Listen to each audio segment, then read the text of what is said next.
Good morning, everybody. In February, Bob Zoellick, the current president of the World Bank, announced that he would be stepping down at the end of his term in June. Bob's been a strong and effective leader at the bank for the last 5 years, and when he told me about his plans, I immediately began to search for someone to fill his shoes. Now, despite its name, the World Bank is more than just a bank. It's one of the most powerful tools we have to reduce poverty and raise standards of living in some of the poorest countries on the planet.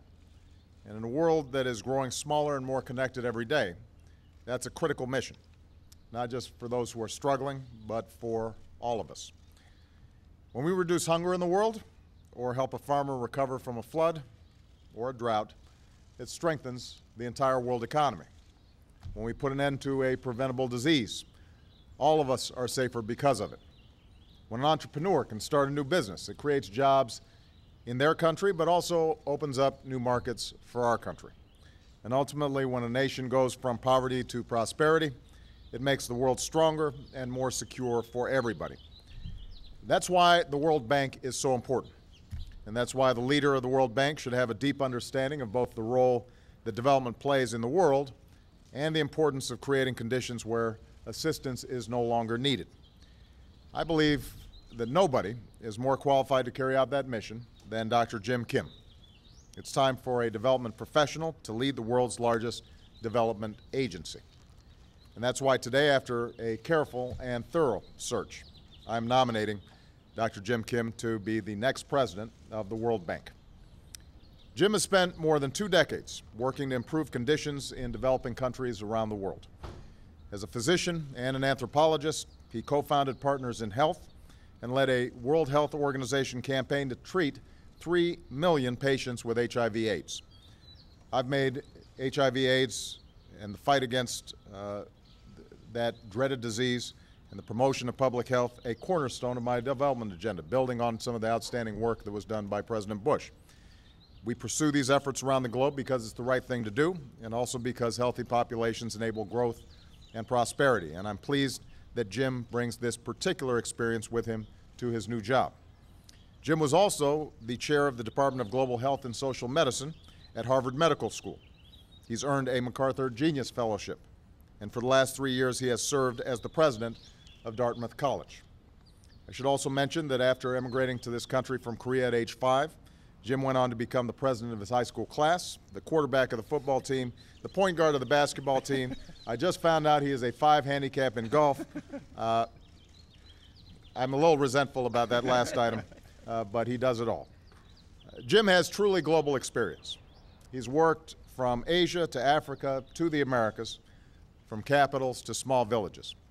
His personal story exemplifies the great diversity of our country and the fact that anyone can make it as far as he has, as long as they're willing to work hard and look out for others.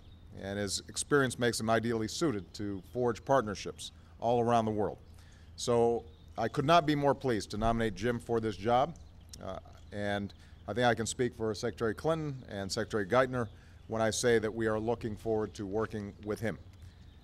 And I also want to take a minute to thank Bob Zoellick once again for all his hard work. Over the last 5 years, Bob has made the bank more transparent. He's helped shore up progress made in places like Afghanistan. He's raised billions of dollars to help some of the world's poorest communities. Jim is the right person to carry on that legacy, and I know his unique set of skills and years of experience will serve him well. So I'm grateful to him for his willingness to serve. I do not think that the World Bank could have a better leader. So, thank you. Mr. President, thank you. Thank you. Thank you, sir. You're going to do great. Thank you. All right. Florida, very controversial allegations of lingering racism within our society, of the so-called stand your ground law and the justice in that. Can you comment on the Trayvon Martin case, sir? Well, I'm the head of the executive branch, and the Attorney General reports to me, so I've got to be careful about my statements to make sure that we're not impairing any investigation that's taking place right now. But obviously, this is a tragedy. I can only imagine what these parents are going through. And when I think about this boy, I think about my own kids. And I think every parent in America should be able to understand why it is absolutely imperative that we investigate every aspect of this, and that everybody pulls together, federal, state, and local, to figure out exactly how this tragedy happened. So